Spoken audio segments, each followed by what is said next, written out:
Ben, pois eu empecé a escribir con 17 anos, cando vivía na miña vila natal, en Celanova.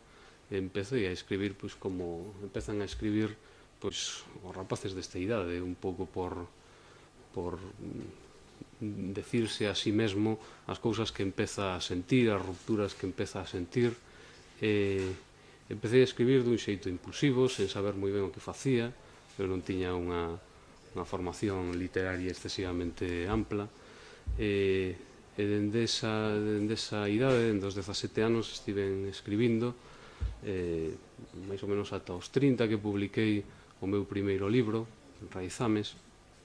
E para min eses 12 anos foron uns anos de aprendizaxe literario, de aprendizaxe como poeta.